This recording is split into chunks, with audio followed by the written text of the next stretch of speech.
Hello and welcome to this week's edition of The Vlogging Dead. I'm your host, Emily Peel, and today we will be discussing Season 6, Episode 12 of The Walking Dead, Not Tomorrow Yet. Let's get to it!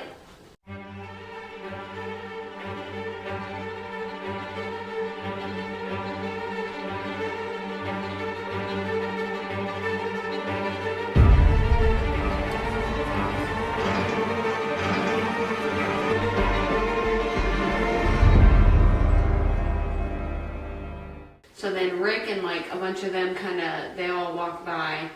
They had just returned and he was like, Carol, we're gonna have to fight.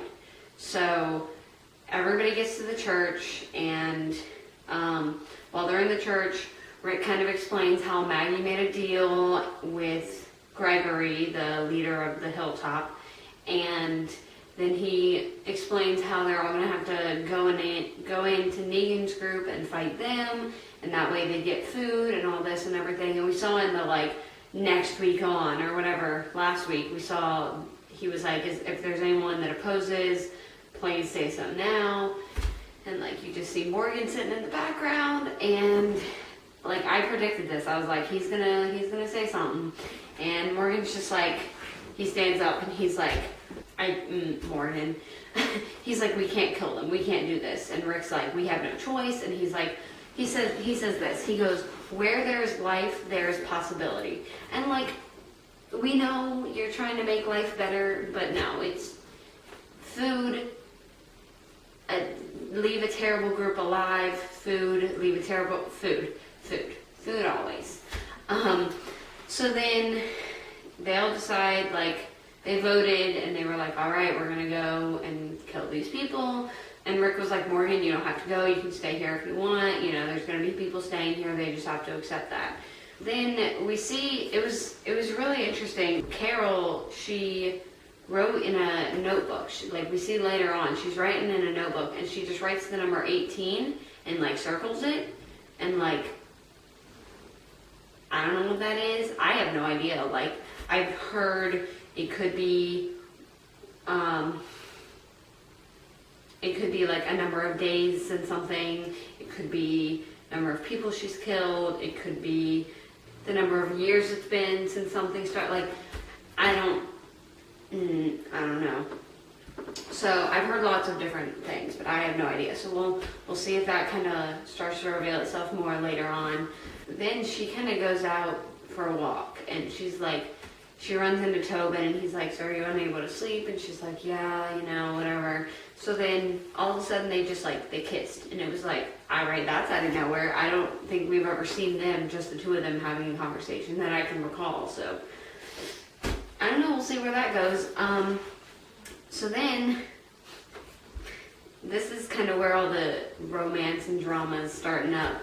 So Tara is telling Denise that she loves her, and Denise is like, I'll say it when you come back. And I'm not going to tell you that I love you until you come back. I know Denise was like, I want you to come back, so that, the motivation, but that's rough. She says, I love you. She said, I'll tell you when you come back. All right. So then we get to see Abraham and Rosita, and Abraham, he is not the romantic type. Rosita's freaking out and demanding him to tell her why he's leaving and everything, because he's like, I'm out, I'm leaving for good. And then, oh my God, this was so rough. He goes, when I first met you, I thought you were the last woman on earth. You're not. Abraham is not the romantic type. So Rosita's pissed. I feel like she's gonna kill him, honestly, on accident at some point. They're going to attack Negan's group, so she's gonna be aiming for someone else, whatever, and that's what I'm seeing, but we'll see. This is where things start to get intense. They made a whole plan about how they were going to attack Negan's group. They had to pretend that they killed Gregory, the leader of Hilltop. They had to pretend they killed him, bring it to the Saviors, which is Negan's group, in exchange for their man back that was being held hostage at the Saviors compound. So they were pretty smart about this. They went out and killed a bunch of walkers until they got the perfect like head on it from a walker that looked just like Gregory. And they had to like punch the nose, you know, make it just right, crazy. So they got to the Savior's place and they had the head. So they sent out one of the guys from the hilltop that had been helping them, and he brought his head up, and they're like inspecting it and everything, making sure it's all good. And then they believed him, so they were like, all right, we'll go get your man. So one of the guys, there were two guys, one of the guys walks back into the base, and Daryl, oh, so slick, he comes up, he slices the guy's throat, and like everyone rushes in, grabs the guy, and rushes out. Meanwhile, the guy from the hilltop, he's just standing there calmly, and the other guard comes back out. He didn't even question the fact that his friend is now gone, and he comes back with the friend, like the other person from the hilltop. He comes back with him, and Rick's group comes in, they kill him, and they like get the other guy from the hilltop under control. They're like, all right, this is good, you're fine, we got this. So they go in and they're looking for the armory, and everybody kind of splits up, and then you see Glenn and Heath there. Oh my God, Glenn, he scares me so much about how much trouble he gets into. But so we see him and Heath go into different rooms trying to find the armory, and they got into one room where there were these two guys sleeping, and like they were big guys. One of them had pictures on his wall of like people's heads that he had like smashed.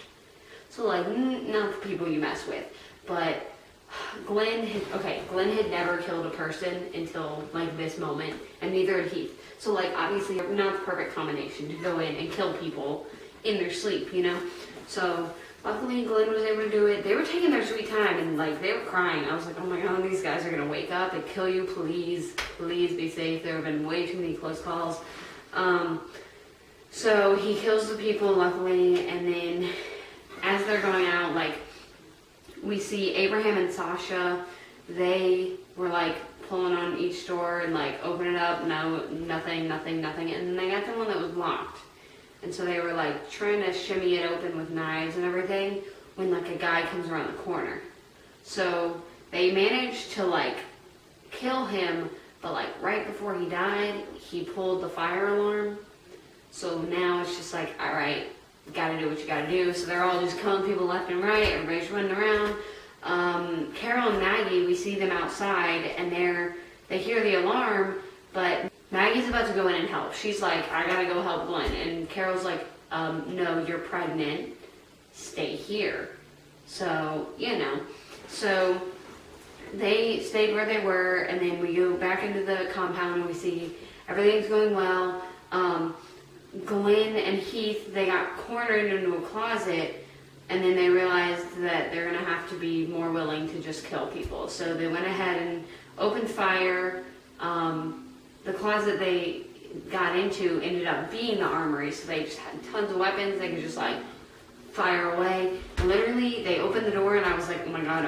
I was so scared that they were about to like accidentally kill one of Rick's group or whatever, you know. We're good though. Everybody was good. Everybody meets up. Everything is great. Everybody's hugging. We're all happy. Everything's great.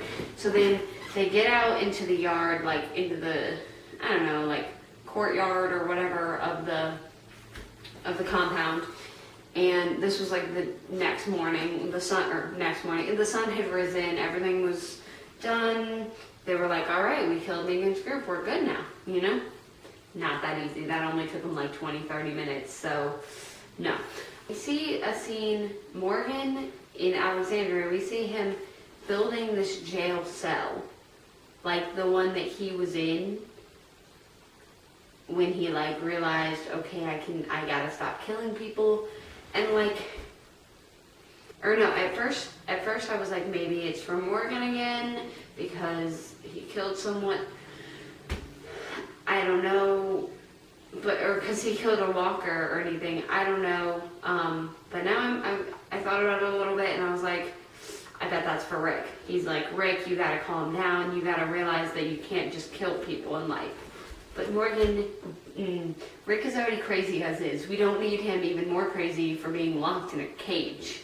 So, you know. And Michonne wouldn't let that happen. So it's like, I don't know. They're all walking out into the courtyard, and all of a sudden a guy like drives by on a motorcycle, and Daryl like completely attacks him. He's like, "Where'd you get that bike? Where'd you get it? That's my bike." Whatever, because you know he lost his bike. Sad day for Daryl.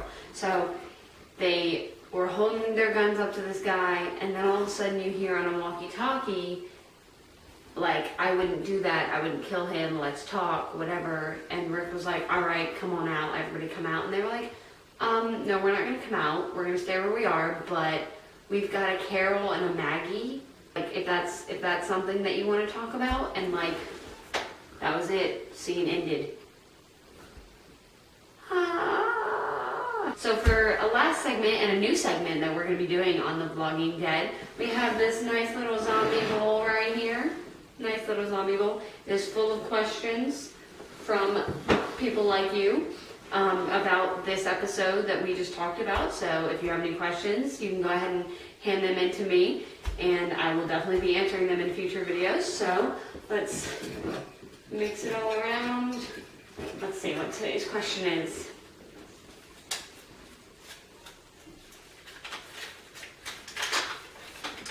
Who do you think Negan really is? That's a good question.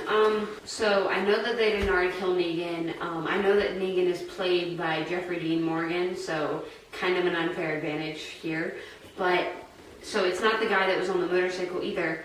But I'm like, they went through a majority of the compound, so I don't know, maybe he's like out on a mission, or like, I don't know who Negan is. Like, obviously I know the actor, but I don't know who he is in terms of the story. So, I don't know. They thought they killed everybody, and then they were like about to leave too. They were like, "All right, we're good, we got this." No. And then, I don't know, we didn't like see the people that were on the walkie-talkie or anything, so maybe Negan's with them. I don't know. Literally, it's so stressful. It's okay though, it's okay. I don't know. Well, that's all for this edition of The Vlogging Dead. I'm your host, Emily Peel. Till next week, stay alive and don't get bit.